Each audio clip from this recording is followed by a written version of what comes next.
आप सुन रहे हैं जगत गुरु तत्वदर्शी संत रामपाल जी महाराज द्वारा लिखित पुस्तक गीता तेरा ज्ञान अमृत का पेज नंबर 115। इस मंत्र में चौथे धाम का वर्णन है। आप जी सृष्टि रचना में पढ़ेंगे, उससे पूर्ण जानकारी होगी। पढ़े इसी पुस्तक के पृष्ठ 120 पर परमात्मा ने ऊपर के 4 लोक अजर अमर रचे हैं।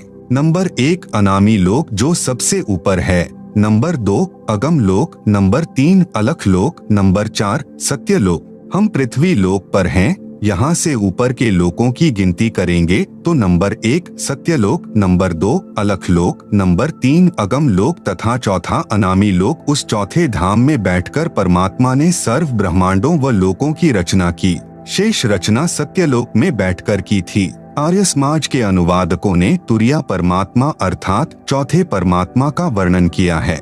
यह चौथा धाम है।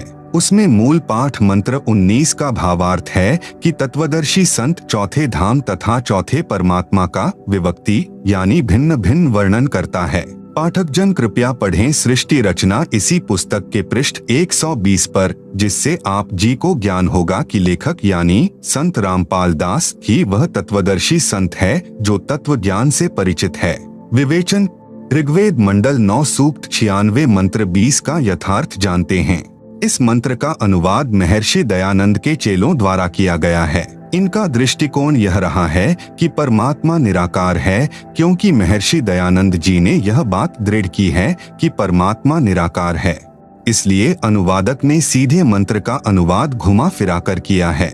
जैसे मंत्र 20 के मूल पाठ में लिखा है, मर्य न शभः तन्वा मृजानः अत्यः न श्रित्वा सने धनानाम वृषेव यूथा परिकोशम अर्शन कनिकृदत चंबोह आविवेश। अनुवाद मर्यः यानी मनुष्य, न यानी जैसे सुंदर वस्त्र धारण करता है ऐसे परमात्मा, शुभ्रः तन्व यानी सुंदर शरीर, मृजानः यानी धारण करके, अत्यः यानी अत्यंत गति से, श्रित्वा यानी चलता हुआ, धनानाम यानी भक्ति धन के धनियों अर्थात पुण्यात्माओं को, सने यानी प्राप्ति के लिए आता है, यूथा वृषेव यानी जैसे एक समुदाय को उसका सेनापति प्राप्त होता है, ऐसे वह परमात्मा संत व ऋषि रूप में प्रकट होता है तो उसके बहुत संख्या में अनुयायी बन जाते हैं और परमात्मा उनका गुरु रूप में मुखिया होता है। वह परमात्मा परिकोशम यानी प्रथम ब्रह्मांड में, अर्शन यानी प्राप्त होकर अर्थात आकर, कनिकृदत यानी ऊंचे स्वर में सत्य ज्ञान उच्चारण करता हुआ, चंबो यानी पृथ्वी खंड में, अविवेश यानी प्रविष्ट होता है। भावार्थ जैसे पूर्व में वेद मंत्रों में कहा है कि परमात्मा ऊपर के लोक में रहता है, वहां से गति करके पृथ्वी पर आता है, अपने रूप को अर्थात शरीर के तेज को सरल करके आता है।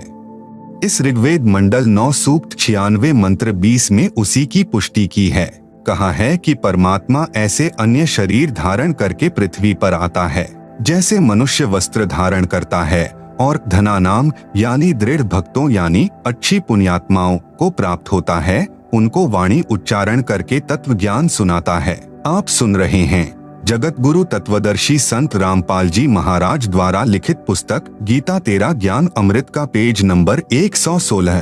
प्रमाण के लिए ऋग्वेद मंडल नंबर 9 सूक्त 95 मंत्र 2 का फोटो कॉपी देखें जिसे पुस्तक में दिया गया है। ऋग्वेद मंडल 9 सूक्त 95 मंत्र 2 का अनुवाद महर्षि दयानंद के चेलों ने किया है, जो बहुत ठीक किया है। इसका भावार्थ है कि पूर्वोक्त परमात्मा अर्थात जिस परमात्मा के विषय में पहले वाले मंत्रों में ऊपर कहा गया है, वह सृजानः यानी अपना शरीर धारण करके, ऋतस्य पथ्याम यानी सत्य भक्ति का मार्ग अर्थात यथार्थ आध्यात्मिक ज्ञान अपनी अमृतमयी वाक अर्थात वाणी द्वारा मुक्ति मार्ग की प्रेरणा करता है। वह मंत्र ऐसा है जैसे अरितेव नावम यानी नाविक नौका में बैठाकर पार कर देता है, ऐसे ही परमात्मा सत्य भक्ति मार्ग रूपी नौका के द्वारा साधक को संसार रूपी दरिया के पार करता है।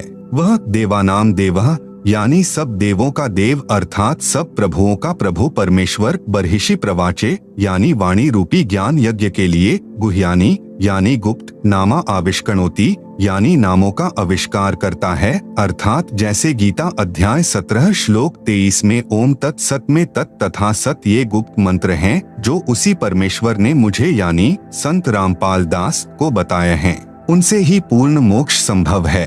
सूक्ष्म वेद में परमेश्वर ने कहा है कि सोहम शब्द हम जग में लाए, सार शब्द हम गुप्त छिपाए। भावार्थ, परमेश्वर ने स्वयं सोहम शब्द भक्ति के लिए बताया है। यह सोहम मंत्र किसी भी प्राचीन ग्रंथ यानी वेद, गीता, कुरान, पुराण तथा बाइबल में नहीं है।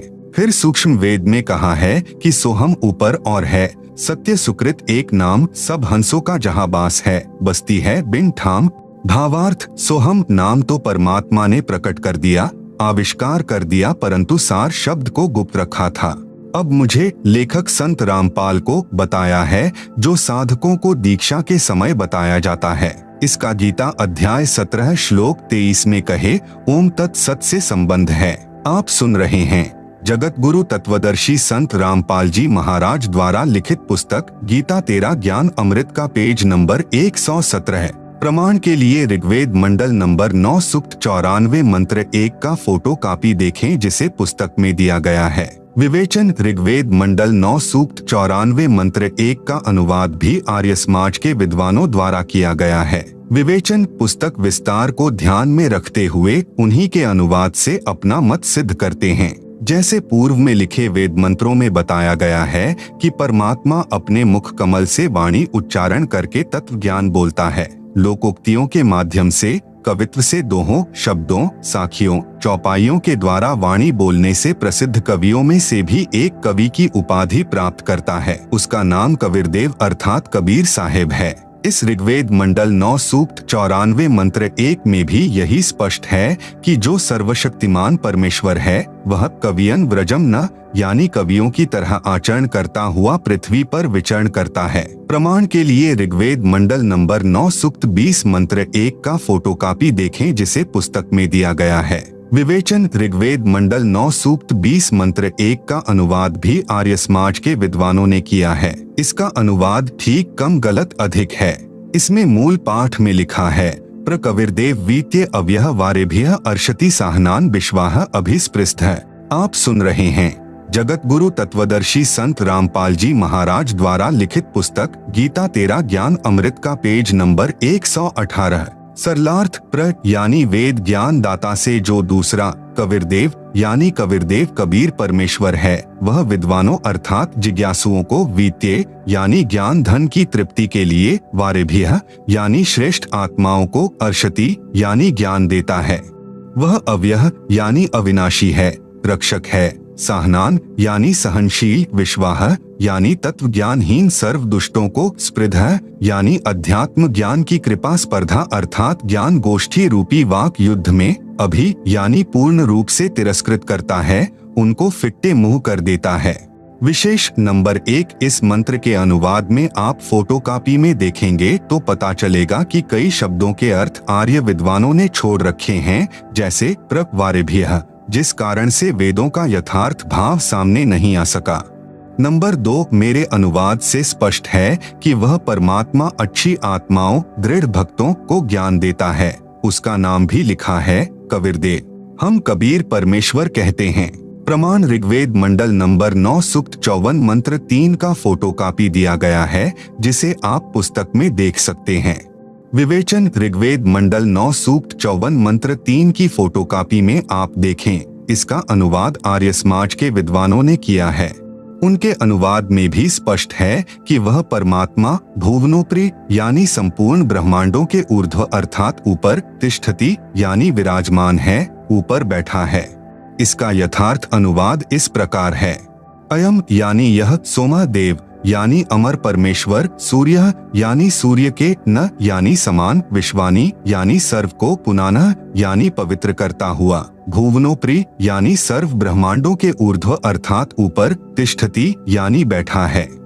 भावार्थ, जैसे सूर्य ऊपर है और अपना प्रकाश तथा उष्णता से सर्व को लाभ दे रहा है, इसी प्रकार यह अमर परमेश्वर जिसका ऊपर के मंत्रों में वर्णन किया है, सर्व ब्रह्मांडों के ऊपर बैठकर अपनी निराकार शक्ति से सर्व प्राणियों को लाभ दे रहा है तथा सर्व ब्रह्मांडों का संचालन कर रहा है।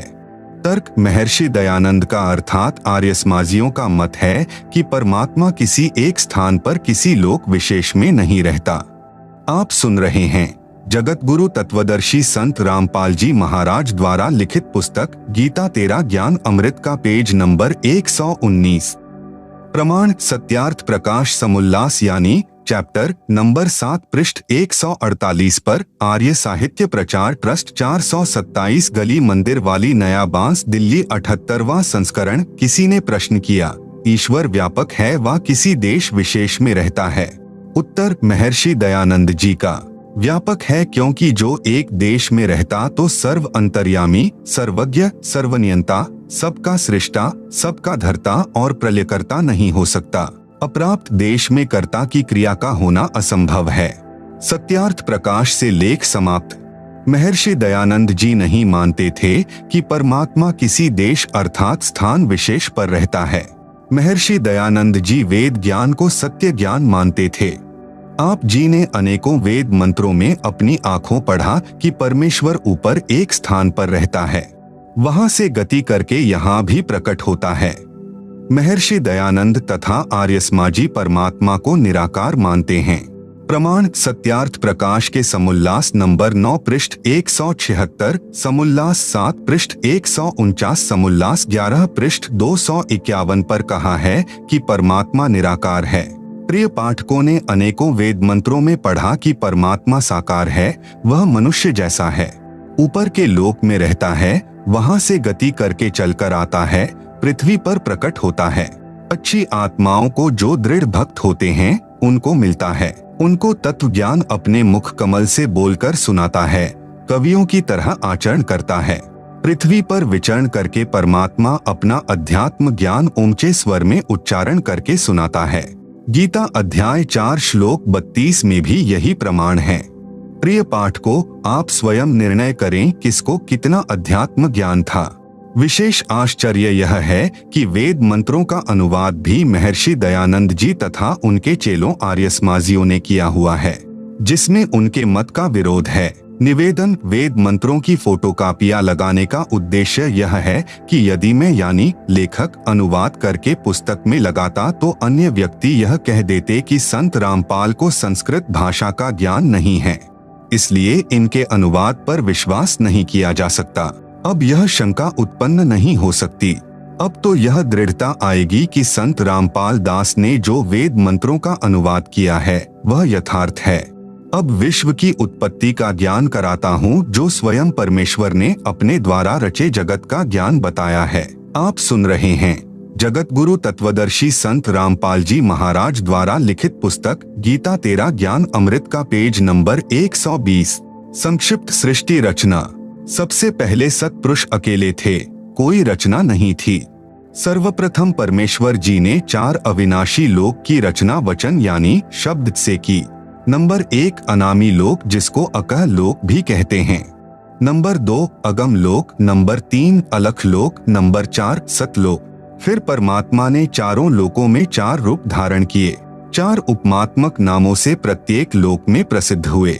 नंबर 1 अनामी लोक में अनामी पुरुष या अकह पुरुष, नंबर 2 अगम लोक में अगम पुरुष, नंबर 3 अलख लोक में अलख पुरुष, नंबर 4 सतलोक में सतपुरुष उपमात्मक नाम रखे।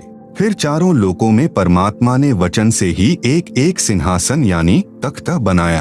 प्रत्येक सिंहासन पर सम्राट के समान मुकुट आदि धारण करके विराजमान हो गए। फिर सतलोक में परमेश्वर ने अन्य रचना की। एक शब्द यानी वचन से 16 द्वीपों तथा एक मानसरोवर की रचना की। पुनः 16 वचन से 16 पुत्रों की उत्पत्ति की। उनमें मुख्य भूमिका अचिंत, तेज, सहजदास, जोगजीत, कूर्म, इच्छा, धैर्य और ज्ञानी की रही है।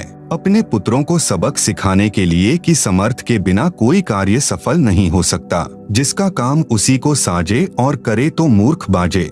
सतपुरुष ने अपने पुत्र अचिंत से कहा कि आप अन्य रचना सतलोक में करें, मैंने कुछ शक्ति तेरे को प्रदान कर दी है। अचिंत ने अपने वचन से अक्षर पुरुष की उत्पत्ति की।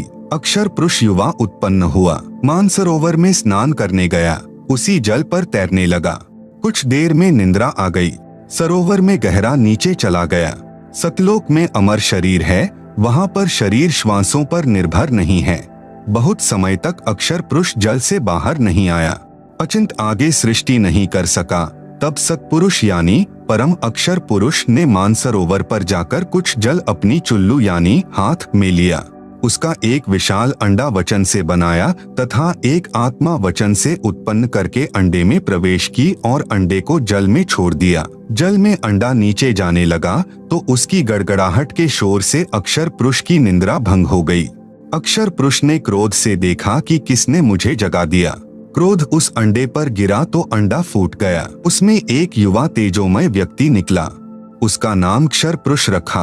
आगे चलकर यही काल कहलाया। सत्पुरुष ने दोनों से कहा कि आप जल से बाहर आओ। आप सुन रहे हैं जगत गुरु तत्वदर्शी संत रामपाल जी महाराज द्वारा लिखित पुस्तक गीता तेरा ज्ञान अमृत का पेज नंबर 121। अक्षर पुरुष तुम निंद्रा में थे, तेरे को नींद से उठाने के लिए यह सब किया है। अक्षर पुरुष और क्षर पुरुष से सत्पुरुष ने कहा कि आप दोनों अचिंत के लोक में रहो। कुछ समय के पश्चात क्षर पुरुष, जिसे ज्योति निरंजन काल भी कहते हैं, ने मन में विचार किया कि हम तीन तो एक लोक में रह रहे हैं, मेरे अन्य भाई एक एक द्वीप में रह रहे हैं। यह विचार कर उसने अलग द्वीप प्राप्त करने के लिए तप प्रारंभ किया। इससे पहले सत्पुरुष जी ने अपने पुत्र अचिंत से कहा कि आप सृष्टि रचना नहीं कर सकते। मैंने तुम्हें यह शिक्षा देने के लिए ही आपसे कहा कि अन्य रचना कर, परंतु अचिंत आप तो अक्षर पुरुष को भी नहीं उठा सके। अब आगे कोई भी यह कोशिश न करना। सर्व रचना मैं अपनी शब्द शक्ति से रचूंगा।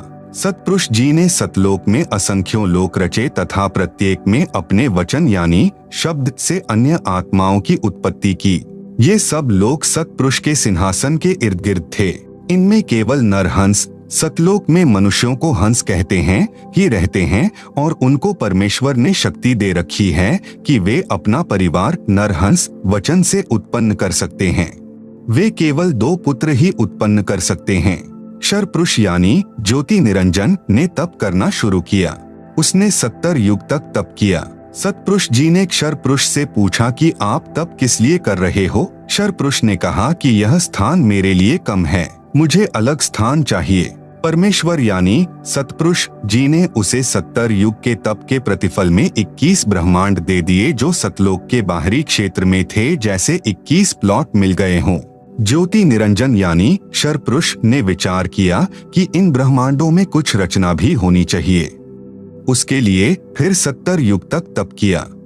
फिर सत्पुरुष जी ने पूछा कि अब क्या चाहता है? क्षर पुरुष ने कहा कि सृष्टि रचना की सामग्री देने की कृपा करें। सत्पुरुष जी ने उसको 5 तत्व जल, पृथ्वी, अग्नि, वायु तथा आकाश तथा 3 गुण रजगुण, सतगुण तथा तमगुण दे दिए तथा कहा कि इनसे अपनी रचना कर। क्षर पुरुष ने तीसरी बार फिर तप प्रारंभ किया। जब 64 युग तप करते हो गए तो सत्य पुरुष जी ने पूछा कि आप और क्या चाहते हैं? क्षर पुरुष यानी ज्योति निरंजन ने कहा कि मुझे कुछ आत्मा दे दो, मेरा अकेले का दिल नहीं लग रहा। क्षर पुरुष को आत्मा ऐसे मिली। आगे पढ़े। आप सुन रहे हैं जगत गुरु तत्वदर्शी संत रामपाल जी महाराज द्वारा लिखित पुस्तक गीता तेरा ज्ञान अमृत का पेज नंबर 122। हम काल के लोक में कैसे आए? जिस समय क्षर पुरुष यानी ज्योति निरंजन एक पैर पर खड़ा होकर तप कर रहा था, तब हम सभी आत्माएं इस क्षर पुरुष पर आकर्षित हो गए। जैसे जवान बच्चे अभिनेता व अभिनेत्री पर आसक्त हो जाते हैं, लेना एक न देने दो, व्यर्थ में चाहने लग जाते हैं। वे अपनी कमाई करने के लिए नाचते कूदते हैं। युवा बच्चे उन्हें देखकर अपना धन नष्ट करते हैं। ठीक इसी प्रकार हम अपने परमपिता सत्पुरुष को छोड़कर काल पुरुष यानी क्षर पुरुष को हृदय से चाहने लग गए थे। जो परमेश्वर हमें सर्व सुख सुविधा दे रहा था, उससे मुंह मोड़कर इस नकली ड्रामा करने वाले काल ब्रह्म को चाहने लगे। सत्पुरुष जी ने बीच बीच में बहुत बार आकाशवाणी की कि बच्चों तुम इस काल की क्रिया को मत देखो, मस्त रहो। हम ऊपर से तो सावधान हो गए, परंतु अंदर से चाहते रहे। परमेश्वर तो अंतर्यामी है।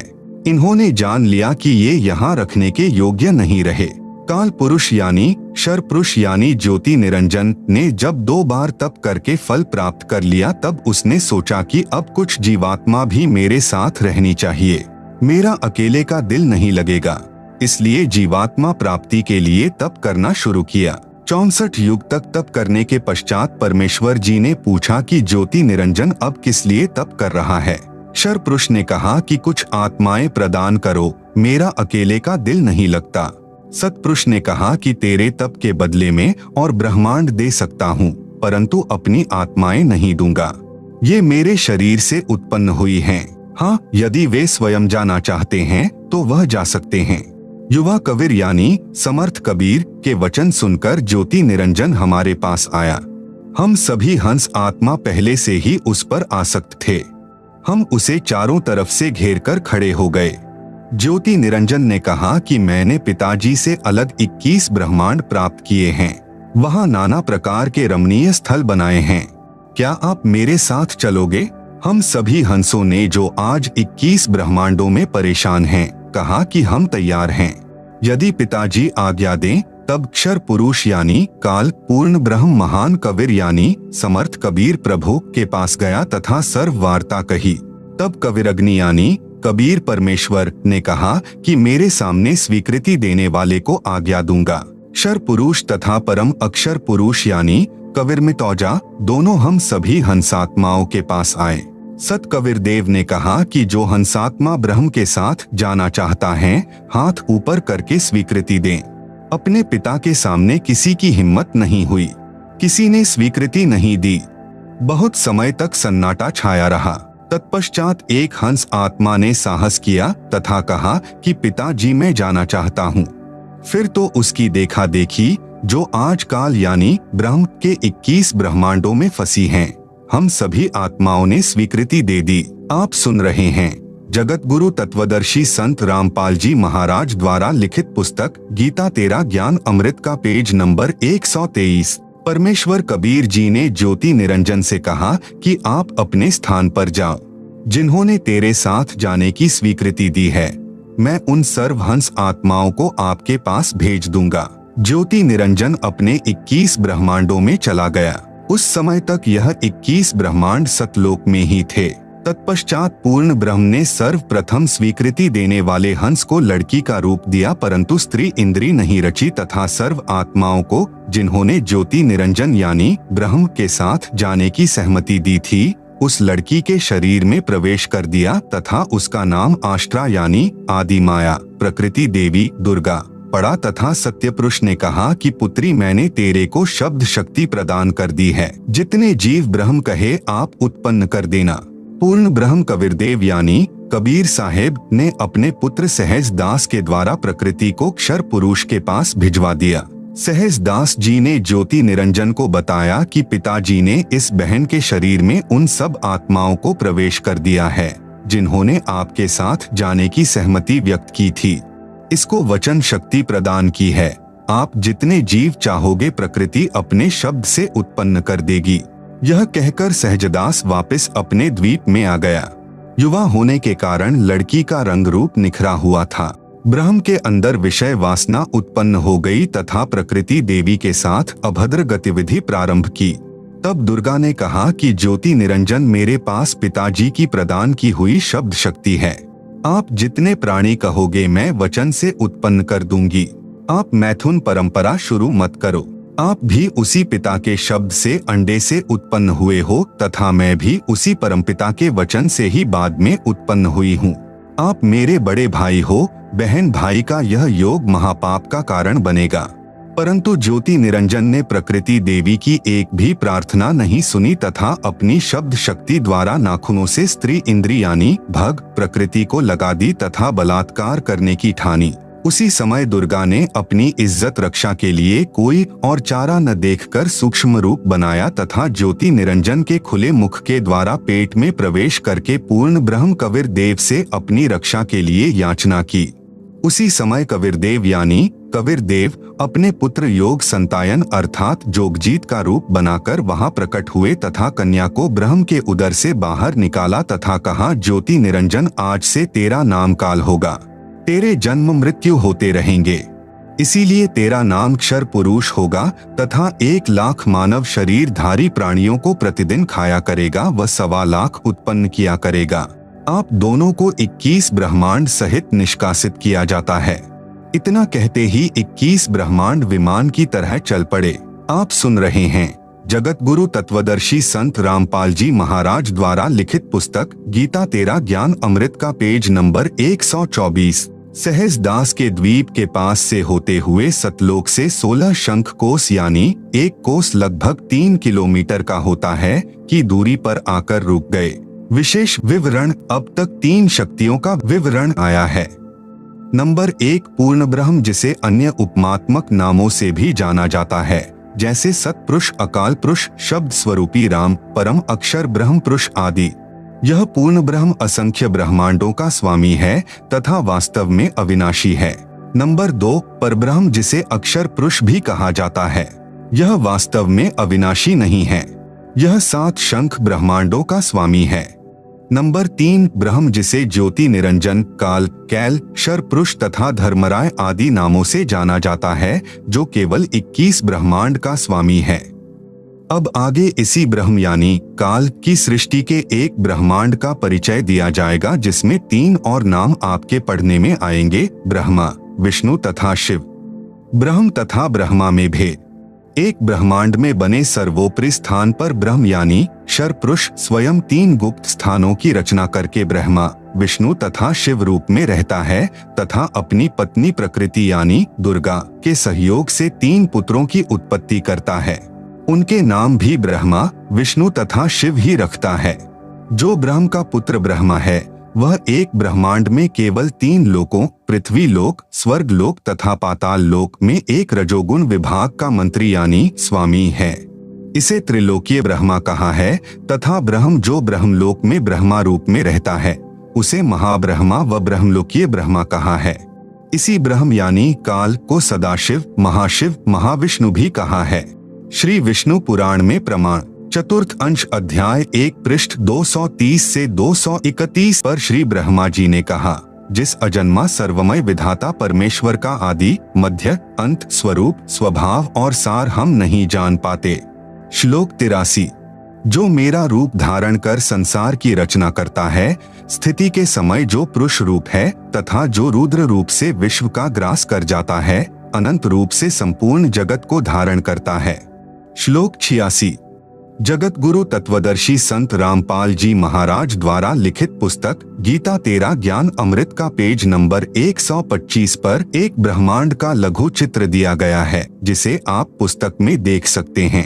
आप सुन रहे हैं जगत गुरु तत्वदर्शी संत रामपाल जी महाराज द्वारा लिखित पुस्तक गीता तेरा ज्ञान अमृत का पेज नंबर 126। श्री ब्रह्मा जी, श्री विष्णु जी व श्री शिव जी की उत्पत्ति। काल यानी ब्रह्म ने प्रकृति यानी दुर्गा से कहा कि अब मेरा कौन क्या बिगाड़ेगा, मनमानी करूंगा। प्रकृति ने फिर प्रार्थना की कि आप कुछ शर्म करो। प्रथम तो आप मेरे बड़े भाई हो, क्योंकि उसी पूर्ण परमात्मा यानी कबीरदेव की वचन शक्ति से आपकी यानी ब्रह्म की अंडे से उत्पत्ति हुई तथा बाद में मेरी उत्पत्ति उसी परमेश्वर के वचन से हुई है। दूसरे, मैं आपके पेट से बाहर निकली हूँ। मैं आपकी बेटी हुई तथा आप मेरे पिता हुए। इन पवित्र नातों में बिगाड़ करना महापाप होगा। मेरे पास पिता की प्रदान की हुई शब्द शक्ति है। जितने प्राणी आप कहोगे मैं वचन से उत्पन्न कर दूंगी। ज्योति निरंजन ने दुर्गा की एक भी विनय नहीं सुनी तथा कहा कि मुझे जो सजा मिलनी थी मिल गई।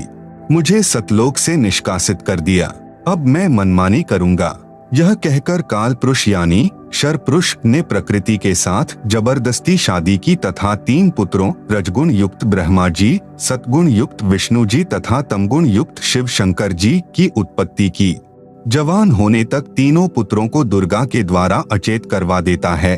फिर युवा होने पर श्री ब्रह्मा जी को कमल के फूल पर, श्री विष्णु जी को शेष नाग की शया पर तथा श्री शिव जी को कैलाश पर्वत पर सचेत करके इकट्ठे कर देता है। तत्पश्चात प्रकृति यानी दुर्गा द्वारा इन तीनों का विवाह कर दिया जाता है तथा एक ब्रह्मांड में 3 लोकों, स्वर्ग लोक, पृथ्वी लोक तथा पाताल लोक में एक एक विभाग के मंत्री पद को संभालता है। एक ब्रह्मांड में एक ब्रह्मलोक की रचना की है। उसी में 3 गुप्त स्थान बनाए हैं। एक रजोगुण प्रधान स्थान है, जहां पर यह ब्रह्म यानी काल स्वयं महाब्रह्मा यानी मुख्यमंत्री रूप में रहता है तथा अपनी पत्नी दुर्गा को महासावित्री रूप में रखता है। इन दोनों के संयोग से जो पुत्र इस स्थान पर उत्पन्न होता है वह स्वतः ही रजोगुणी बन जाता है। दूसरा स्थान सतोगुण प्रधान स्थान बनाया है। वहां पर यह क्षर पुरुष स्वयं महाविष्णु रूप बनाकर रहता है तथा अपनी पत्नी दुर्गा को महालक्ष्मी रूप में रखकर जो पुत्र उत्पन्न करता है उसका नाम विष्णु रखता है। वह बालक सतोगुण युक्त होता है तथा तीसरा इसी काल ने वहीं पर एक तमोगुण प्रधान क्षेत्र बनाया है। उसमें यह स्वयं सदाशिव रूप बनाकर रहता है तथा अपनी पत्नी दुर्गा को महापार्वती रूप में रखता है। इन दोनों के पति पत्नी व्यवहार से जो पुत्र उत्पन्न होता है उसका नाम शिव रख देते हैं तथा तमोगुण युक्त कर देते हैं। आप सुन रहे हैं जगत गुरु तत्वदर्शी संत रामपाल जी महाराज द्वारा लिखित पुस्तक गीता तेरा ज्ञान अमृत का पेज नंबर 127।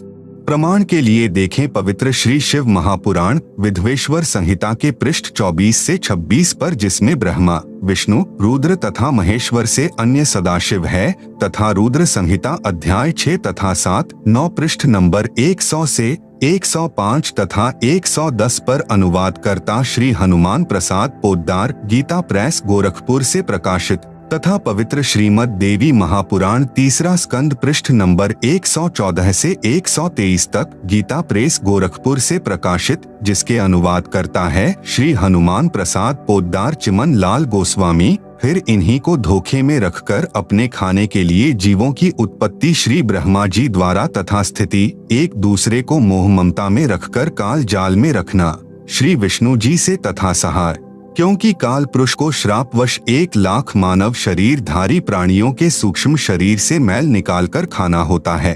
उसके लिए 21वें ब्रह्मांड में एक तप्तशिला है जो स्वतः गर्म रहती है, उस पर गर्म करके मैल पिघलाकर खाता है। जीव मरते नहीं परंतु कष्ट असहनीय होता है। फिर प्राणियों को कर्म आधार पर अन्य शरीर प्रदान करता है, श्री शिव जी द्वारा करवाता है। जैसे किसी मकान में 3 कमरे बने हों, एक कमरे में अश्लील चित्र लगे हों, उस कमरे में जाते ही मन में वैसे ही मलिन विचार उत्पन्न हो जाते हैं। दूसरे कमरे में साधु संतों भक्तों के चित्र लगे हों तो मन में अच्छे विचार प्रभु का चिंतन ही बना रहता है। तीसरे कमरे में देश भक्तों व शहीदों के चित्र लगे हों तो मन में वैसे ही जोशीले विचार उत्पन्न हो जाते हैं। ठीक इसी प्रकार ब्रह्म यानी काल ने अपनी सूझबूझ से उपरोक्त तीनों गुण प्रधान स्थानों की रचना की हुई है। आप सुन रहे हैं जगत गुरु तत्वदर्शी संत रामपाल जी महाराज द्वारा लिखित पुस्तक गीता तेरा ज्ञान अमृत का पेज नंबर 128 पर ब्रह्मलोक का लघु चित्र तथा पेज नंबर 129 पर ज्योति निरंजन यानी काल ब्रह्म के लोक यानी 21 ब्रह्मांड का लघु चित्र दिया गया है, जिसे आप पुस्तक में देख सकते हैं।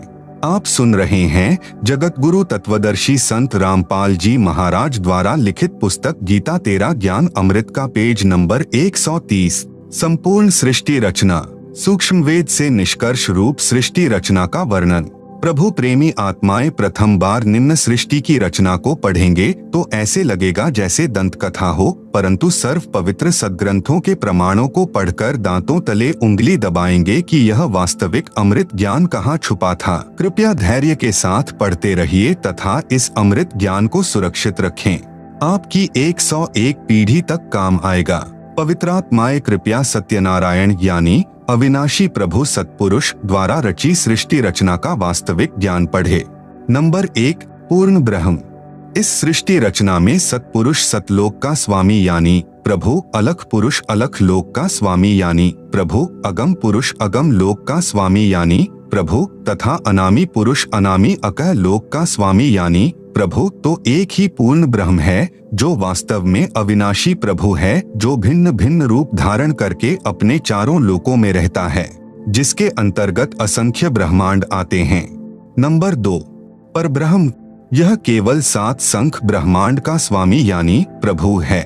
यह अक्षर पुरुष भी कहलाता है, परंतु यह तथा इसके ब्रह्मांड भी वास्तव में अविनाशी नहीं है। नंबर 3 ब्रह्म। यह केवल 21 ब्रह्मांड का स्वामी यानी प्रभु है। इसे क्षर पुरुष, ज्योति निरंजन, काल आदि उपमा से जाना जाता है। यह तथा इसके सर्व ब्रह्मांड नाशवान हैं। उपरोक्त तीनों पुरुषों यानी प्रभुओं का प्रमाण पवित्र श्रीमद्भगवत गीता अध्याय 15 श्लोक 16-17 में भी है। नंबर 4 ब्रह्मा इसी ब्रह्म का ज्येष्ठ पुत्र है, विष्णु मध्य वाला पुत्र है तथा शिव अंतिम तीसरा पुत्र है। ये तीनों ब्रह्म के पुत्र केवल एक ब्रह्मांड में एक विभाग यानी गुण के स्वामी यानी प्रभु हैं तथा नाशवान हैं। विस्तृत विवरण के लिए कृपया पढ़ें निम्नलिखित सृष्टि रचना। कबीरदेव यानी कबीर परमेश्वर ने सूक्ष्म वेद अर्थात कबीरबाणी में अपने द्वारा रची सृष्टि का ज्ञान स्वयं ही बताया है, जो निम्नलिखित है। सर्वप्रथम केवल एक स्थान अनामी यानी अनामय लोक था, जिसे अकह लोक भी कहा जाता है। पूर्ण परमात्मा उस अनामी लोक में अकेला रहता था। उस परमात्मा का वास्तविक नाम कबीरदेव अर्थात कबीर परमेश्वर है। सभी आत्माएं उस पूर्ण धनी के शरीर में समाई हुई थी। इसी कबीरदेव का उपमात्मक यानी पदवी का नाम अनामी पुरुष है। पुरुष का अर्थ प्रभु होता है। प्रभु ने मनुष्य को अपने ही स्वरूप में बनाया है, इसलिए मानव का नाम भी पुरुष ही पड़ा है। अनामी पुरुष के एक रोमकूप यानी शरीर के बाल का प्रकाश शंख सूर्यों की रोशनी से भी अधिक है। जगत गुरु तत्वदर्शी संत रामपाल जी महाराज द्वारा लिखित पुस्तक गीता तेरा ज्ञान अमृत पुस्तक का पेज नंबर 131 पर परमेश्वर कबीर साहेब के असंख्य ब्रह्मांडों का लघु चित्र दिया गया है, जिसे आप पुस्तक में देख सकते हैं। आप सुन रहे हैं जगत गुरु तत्वदर्शी संत रामपाल जी महाराज द्वारा लिखित पुस्तक गीता तेरा ज्ञान अमृत का पेज नंबर 132। विशेष जैसे किसी देश के आदरणीय प्रधानमंत्री जी का शरीर का नाम तो अन्य होता है तथा पद का उपमात्मक यानी पदवी का नाम प्रधानमंत्री होता है। कई बार प्रधानमंत्री जी अपने पास कई विभाग भी रख लेते हैं। तब जिस भी विभाग के दस्तावेजों पर हस्ताक्षर करते हैं तो उस समय उसी पद को लिखते हैं। जैसे गृह मंत्रालय के दस्तावेजों पर हस्ताक्षर करेंगे तो अपने को गृह मंत्री लिखेंगे, वहां उसी व्यक्ति के हस्ताक्षर की शक्ति कम होती है। इसी प्रकार कबीर परमेश्वर यानी कबीरदेव की रोशनी में अंतर भिन्न भिन्न लोकों में होता जाता है। ठीक इसी प्रकार पूर्ण परमात्मा कबीरदेव यानी कबीर परमेश्वर ने नीचे के 3 और लोकों यानी अगम लोक, अलख लोक, सतलोक की रचना शब्द यानी वचन से की। यही पूर्ण ब्रह्म परमात्मा कबीरदेव यानी कबीर परमेश्वर ही अगम लोक में प्रकट हुआ तथा कबीरदेव यानी कबीर परमेश्वर अगम लोक का भी स्वामी है तथा वहां इनका उपमात्मक यानी पदवी का नाम अगम पुरुष अर्थात अगम प्रभु है। इसी अगम प्रभु का मानव सदृश शरीर बहुत तेजोमय है, जिसके एक रोमकूप यानी शरीर के एक बाल की रोशनी खरब सूर्य की रोशनी से भी अधिक है। यह पूर्ण परमात्मा कबीरदेव यानी कबीर परमेश्वर अलख लोक में प्रकट हुआ तथा स्वयं ही अलख लोक का भी स्वामी है तथा उपमात्मक यानी पदवी का नाम अलख पुरुष भी इसी परमेश्वर का है तथा इस पूर्ण प्रभु का मानव सदृश शरीर तेजोमय स्वर ज्योति यानी स्वयं प्रकाशित है। एक रोमकूप यानी शरीर के एक बाल की रोशनी अरब सूर्यों के प्रकाश से भी ज्यादा है। यही पूर्ण प्रभु सतलोक में प्रकट हुआ तथा सतलोक का भी अधिपति यही है, इसलिए इसी का उपमात्मक यानी पदवी का नाम सतपुरुष यानी अविनाशी प्रभु है। इसी का नाम अकाल मूर्ति, शब्द स्वरूपी राम, पूर्ण ब्रह्म, परम अक्षर ब्रह्म आदि हैं। इसी सतपुरुष कबीरदेव यानी कबीर प्रभु का मानव सदृश शरीर तेजोमय है, जिसके एक रोम यानी शरीर के बाल का प्रकाश करोड़ सूर्यों तथा इतने ही चंद्रमाओं के प्रकाश से भी अधिक है। इस कबीरदेव यानी कबीर प्रभु ने सतपुरुष रूप में प्रकट होकर सतलोक में विराजमान होकर प्रथम सतलोक में अन्य रचना की। एक शब्द यानी वचन से 16 द्वीपों की रचना की, फिर 16 शब्दों से 16 पुत्रों की उत्पत्ति की। एक मानसरोवर की रचना की जिसमें अमृत भरा। 16 पुत्रों के नाम हैं नंबर 1 कूर्म, नंबर 2 ज्ञानी, नंबर 3 विवेक, नंबर 4 तेज, नंबर 5 सहज, नंबर 6 संतोष, नंबर 7 सुरती, नंबर 8 आनंद, नंबर 9 क्षमा, नंबर 10 निष्काम, नंबर 11 जलरंगी, नंबर 12 अचिंत, नंबर 13 प्रेम, नंबर 14 दयाल, नंबर 15 धैर्य, नंबर 16 योग संतायन अर्थात योगजीत। सतपुरुष कबीरदेव ने अपने पुत्र अचिंत को सत्यलोक की अन्य रचना का भार सौंपा तथा शक्ति प्रदान की। अचिंत ने अक्षर पुरुष यानी परब्रह्म की शब्द से उत्पत्ति की तथा कहा कि मेरी मदद करना। आप सुन रहे हैं जगतगुरु तत्वदर्शी संत रामपाल जी महाराज द्वारा लिखित पुस्तक गीता तेरा ज्ञान अमृत का पेज नंबर 133। अक्षर पुरुष स्नान करने मानसरोवर पर गया, वहां आनंद आया तथा सो गया। लंबे समय तक बाहर नहीं आया। तब अचिंत की प्रार्थना पर अक्षर पुरुष को नींद से जगाने के लिए कबीरदेव यानी कबीर परमेश्वर ने उसी मानसरोवर से कुछ अमृत जल लेकर एक अंडा बनाया तथा उस अंडे में एक आत्मा प्रवेश की तथा अंडे को मानसरोवर के अमृत जल में छोड़ा। अंडे की गड़गड़ाहट से अक्षर पुरुष की निंद्रा भंग हुई। उसने अंडे को क्रोध से देखा, जिस कारण से अंडे के 2 भाग हो गए। उसमें से ज्योति निरंजन यानी क्षर पुरुष निकला, जो आगे चलकर काल कहलाया। इसका वास्तविक नाम कैल है। तब सत्पुरुष यानी कबीरदेव ने आकाशवाणी की कि आप दोनों बाहर आओ तथा अचिंत के द्वीप में रहो। आज्ञा पाकर अक्षर पुरुष तथा क्षर पुरुष यानी कैल दोनों अचिंत के द्वीप में रहने लगे। बच्चों की नालायकी उन्हीं को दिखाई कि कहीं फिर प्रभुता की तरफ न बन जाए, क्योंकि समर्थ बिन कार्य सफल नहीं होता। फिर पूर्ण धनी कबीरदेव ने सर्व रचना स्वयं की। अपनी शब्द शक्ति से एक राजेश्वरी यानी राष्ट्रीय शक्ति उत्पन्न की, जिससे सर्व ब्रह्मांडों को स्थापित किया। इसी को पराशक्ति परानंदनी भी कहते हैं। पूर्ण ब्रह्म ने सर्व आत्माओं को अपने ही अंदर से अपनी वचन शक्ति से अपने मानव शरीर सदृश उत्पन्न किया। प्रत्येक हंस आत्मा का परमात्मा जैसा ही शरीर रचा, जिसका तेज 16 सूर्यों जैसा मानव सदृश ही है। परंतु परमेश्वर के शरीर के एक रोमकूप का प्रकाश करोड़ों सूर्यों से भी ज्यादा है। बहुत समय उपरांत क्षर पुरुष यानी ज्योति निरंजन ने सोचा कि हम तीनों यानी अचिंत अक्षर पुरुष क्षर पुरुष एक द्वीप में रह रहे हैं तथा अन्य एक द्वीप में रह रहे हैं। मैं भी साधना करके अलग द्वीप प्राप्त करूंगा। उसने ऐसा विचार करके एक पैर पर खड़ा होकर 70 युग तक तप किया। आत्माएं काल के जाल में कैसे फंसी? विशेष जब ब्रह्म यानी ज्योति निरंजन तप कर रहा था, हम सभी आत्माएं जो आज ज्योति निरंजन के 21 ब्रह्मांडों में रहते हैं, इसकी साधना पर आसक्त हो गए तथा अंतरात्मा से इसे चाहने लगे। अपने सुखदायी प्रभु सत्य पुरुष से विमुख हो गए, जिस कारण से पतिव्रता पद से गिर गए। पूर्ण प्रभु के बार बार सावधान करने पर भी हमारी आसक्ति क्षर पुरुष से नहीं हटी। यही प्रभाव आज भी काल सृष्टि में विद्यमान है। जैसे नौजवान बच्चे फिल्म स्टारों यानी अभिनेताओं तथा अभिनेत्रियों की बनावटी अदाओं तथा अपने रोजगार उद्देश्य से कर रहे भूमिका पर अति आसक्त हो जाते हैं, रोकने से नहीं रुकते। यदि कोई अभिनेता या अभिनेत्री निकटवर्ती शहर में आ जाए तो देखें, उन नादान बच्चों की भीड़ केवल दर्शन करने के लिए बहुसंख्या में एकत्रित हो जाती हैं।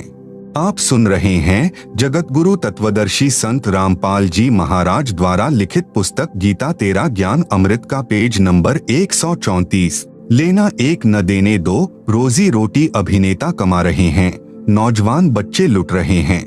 माता पिता कितना ही समझाएं किंतु बच्चे नहीं मानते।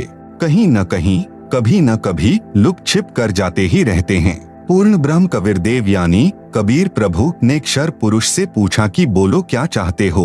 उसने कहा कि पिताजी, यह स्थान मेरे लिए कम है, मुझे अलग से द्वीप प्रदान करने की कृपा करें। हक्का कबीर यानी सत कबीर ने उसे 21 ब्रह्मांड प्रदान कर दिए। कुछ समय उपरांत ज्योति निरंजन ने सोचा इसमें कुछ रचना करनी चाहिए। खाली ब्रह्मांड यानी प्लाट किस काम के? यह विचार कर 70 युग तप करके पूर्ण परमात्मा कबीरदेव यानी कबीर प्रभु से रचना सामग्री की याचना की। सत्पुरुष ने उसे 3 गुण तथा 5 तत्व प्रदान कर दिए, जिससे ब्रह्म यानी ज्योति निरंजन ने अपने ब्रह्मांडों में कुछ रचना की। फिर सोचा कि इसमें जीव भी होने चाहिए, अकेले का दिल नहीं लगता। यह विचार करके 64 युग तक फिर तप किया। पूर्ण परमात्मा कबीरदेव के पूछने पर बताया कि मुझे कुछ आत्मा दे दो, मेरा अकेले का दिल नहीं लग रहा। तब सत्पुरुष कबीरअग्नि यानी कबीर परमेश्वर ने कहा कि ब्रह्म, तेरे तप के प्रतिफल में मैं तुझे और ब्रह्मांड दे सकता हूँ, परंतु मेरी आत्माओं को किसी भी जप तप साधना के फल रूप में नहीं दे सकता। हाँ, यदि कोई स्वेच्छा से तेरे साथ जाना चाहे तो वह जा सकता है। युवा कबीर यानी समर्थ कबीर के वचन सुनकर ज्योति निरंजन हमारे पास आया। हम सभी हंस आत्मा पहले से ही उस पर आसक्त थे। हम उसे चारों तरफ से घेर कर खड़े हो गए। ज्योति निरंजन ने कहा कि मैंने पिताजी से अलग 21 ब्रह्मांड प्राप्त किए हैं। वहां नाना प्रकार के रमणीय स्थल बनाए हैं। क्या आप मेरे साथ चलोगे? हम सभी हंसों ने, जो आज 21 ब्रह्मांडों में परेशान हैं, कहा कि हम तैयार हैं, यदि पिताजी आज्ञा दें। तब क्षर पुरुष पूर्ण ब्रह्म महान कबीर यानी समर्थ कबीर प्रभु के पास गया तथा सर्व वार्ता कही। तब कबीरग्नि यानी कबीर परमेश्वर ने कहा कि मेरे सामने स्वीकृति देने वाले को आज्ञा दूंगा। क्षर पुरुष तथा परम अक्षर पुरुष यानी कबीर मितौजा यानी कबीर अमित औजा यानी जिसकी शक्ति का कोई वार नहीं, वह कबीर, दोनों हम सभी हंसात्माओं के पास आए। सत कबीर देव ने कहा कि जो हंस आत्मा ब्रह्म के साथ जाना चाहता है, हाथ ऊपर करके स्वीकृति दे। अपने पिता के सामने किसी की हिम्मत नहीं हुई, किसी ने स्वीकृति नहीं दी। बहुत समय तक सन्नाटा छाया रहा। तत्पश्चात एक हंस आत्मा ने साहस किया तथा कहा कि पिताजी मैं जाना चाहता हूँ। फिर तो उसकी देखा देखी, जो आज काल यानी ब्रह्म के 21 ब्रह्मांडों में फंसी हैं, हम सभी आत्माओं ने स्वीकृति दे दी। परमेश्वर कबीर जी ने ज्योति निरंजन से कहा कि आप अपने स्थान पर जाओ। जिन्होंने तेरे साथ जाने की स्वीकृति दी है, मैं उन सर्व हंस आत्माओं को आपके पास भेज दूंगा। आप सुन रहे हैं जगत गुरु तत्वदर्शी संत रामपाल जी महाराज द्वारा लिखित पुस्तक गीता तेरा ज्ञान अमृत का पेज नंबर 135। ज्योति निरंजन अपने 21 ब्रह्मांडों में चला गया। उस समय तक यह 21 ब्रह्मांड सतलोक में ही थे। तत्पश्चात पूर्ण ब्रह्म ने सर्वप्रथम स्वीकृति देने वाले हंस को लड़की का रूप दिया, परंतु स्त्री इंद्री नहीं रची तथा सर्व आत्माओं को, जिन्होंने ज्योति निरंजन यानी ब्रह्म के साथ जाने की सहमति दी थी, उस लड़की के शरीर में प्रवेश कर दिया तथा उसका नाम आष्ट्रा यानी आदि माया प्रकृति देवी दुर्गा पड़ा तथा सत्य पुरुष ने कहा कि पुत्री, मैंने तेरे को शब्द शक्ति प्रदान कर दी है। जितने जीव ब्रह्म कहे आप उत्पन्न कर देना। पूर्ण ब्रह्म कबीर देव यानी कबीर साहेब अपने पुत्र सहज दास के द्वारा प्रकृति को क्षर पुरुष के पास भिजवा दिया। सहज दास जी ने ज्योति निरंजन को बताया कि पिताजी ने इस बहन के शरीर में उन सर्व आत्माओं को प्रवेश कर दिया है, जिन्होंने आपके साथ जाने की सहमति व्यक्त की थी तथा इसको पिताजी ने वचन शक्ति प्रदान की है। आप जितने जीव चाहोगे प्रकृति अपने शब्द से उत्पन्न कर देगी। यह कहकर सहजदास वापस अपने द्वीप में आ गया। युवा होने के कारण लड़की का रंग रूप निखरा हुआ था। ब्रह्म के अंदर विषय वासना उत्पन्न हो गई तथा प्रकृति देवी के साथ अभद्र गतिविधि प्रारंभ की। तब दुर्गा ने कहा कि ज्योति निरंजन, मेरे पास पिताजी की प्रदान की हुई शब्द शक्ति है। आप जितने प्राणी कहोगे मैं वचन से उत्पन्न कर दूंगी। आप मैथुन परंपरा शुरू मत करो। आप भी उसी पिता के शब्द से अंडे से उत्पन्न हुए हो तथा मैं भी उसी परमपिता के वचन से ही बाद में उत्पन्न हुई हूँ। आप मेरे बड़े भाई हो, बहन भाई का यह योग महापाप का कारण बनेगा। परंतु ज्योति निरंजन ने प्रकृति देवी की एक भी प्रार्थना नहीं सुनी तथा अपनी शब्द शक्ति द्वारा नाखूनों से स्त्री इंद्री यानी भग प्रकृति को लगा दी तथा बलात्कार करने की ठानी। उसी समय दुर्गा ने अपनी इज्जत रक्षा के लिए कोई और चारा न देख सूक्ष्म रूप बनाया तथा ज्योति निरंजन के खुले मुख के द्वारा पेट में प्रवेश करके पूर्ण ब्रह्म कबीर देव से अपनी रक्षा के लिए याचना की।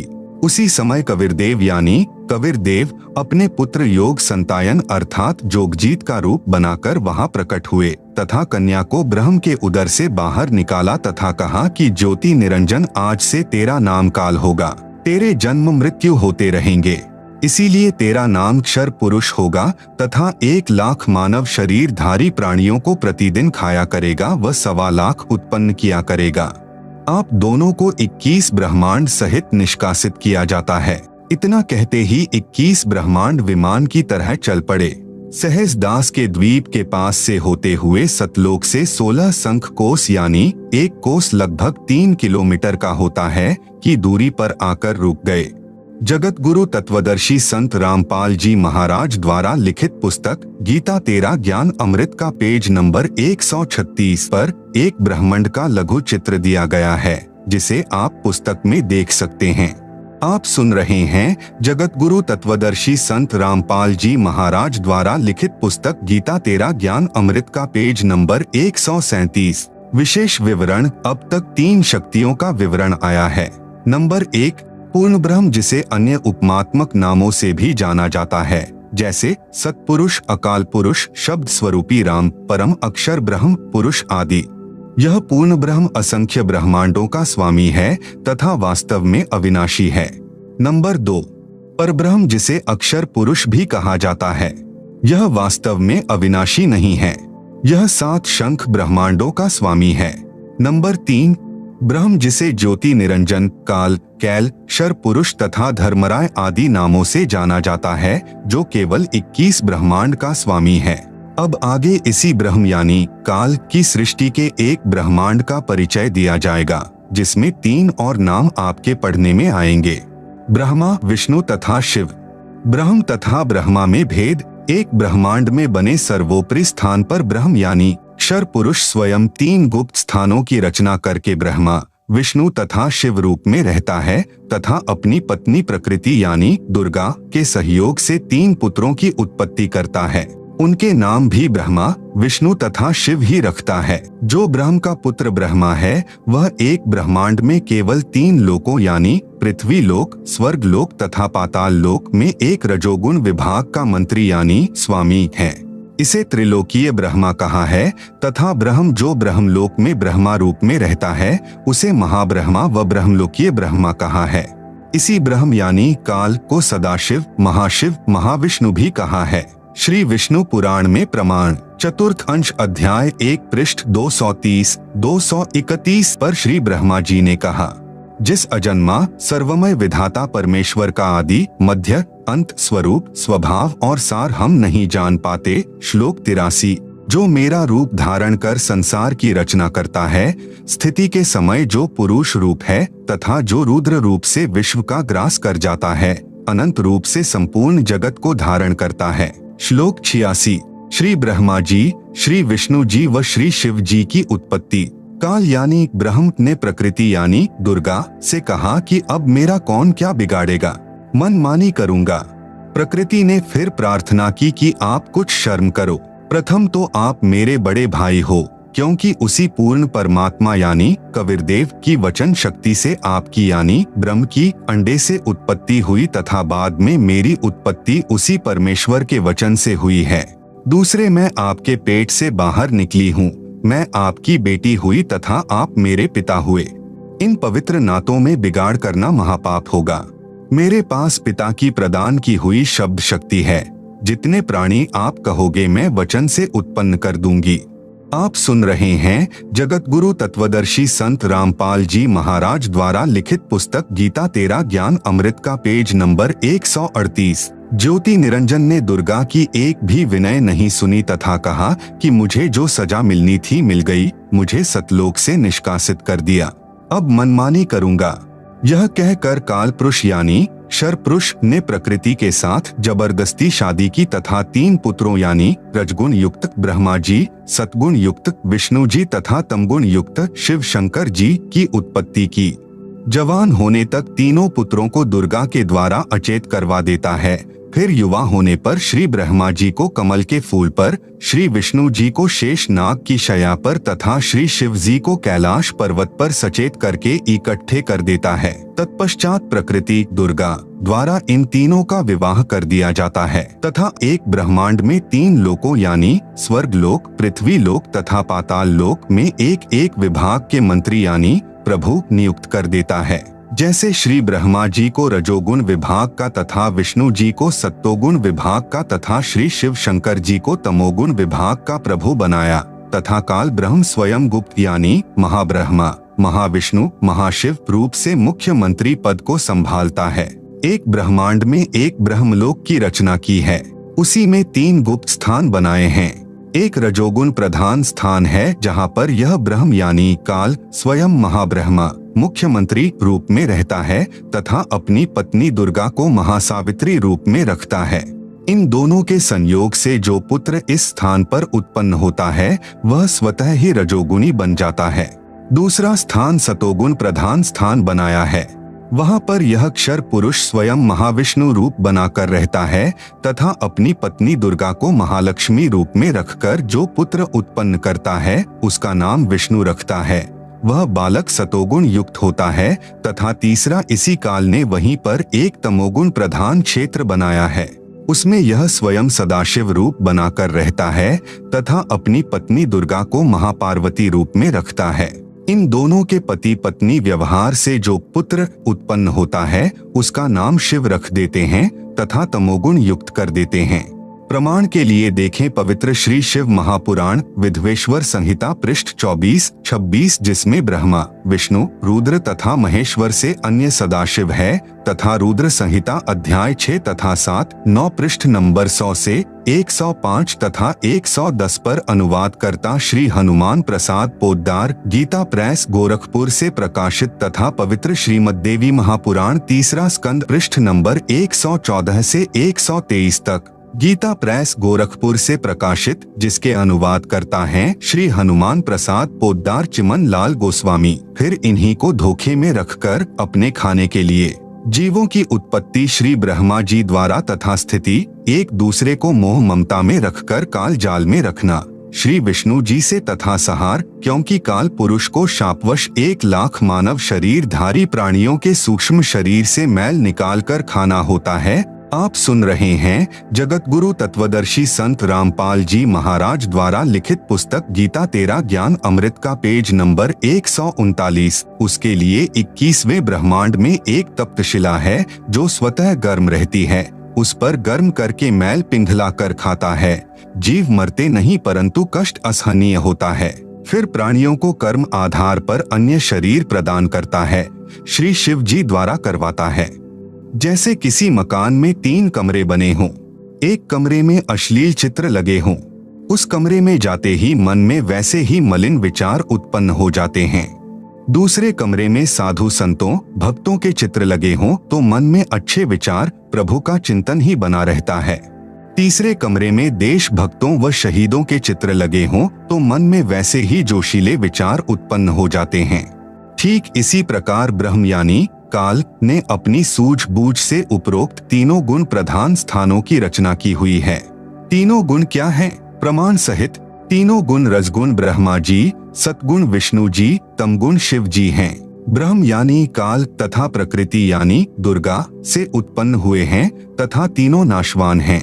प्रमाण गीता प्रेस गोरखपुर से प्रकाशित श्री शिव महापुराण, जिसके संपादक हैं श्री हनुमान प्रसाद पोद्दार, पृष्ठ संख्या 24 से 26 विधवेश्वर संहिता तथा पृष्ठ 110 अध्याय 9 रुद्र संहिता। इस प्रकार ब्रह्मा, विष्णु तथा शिव तीनों देवताओं में गुण हैं, परंतु शिव यानी ब्रह्म काल गुणातीत कहा गया है।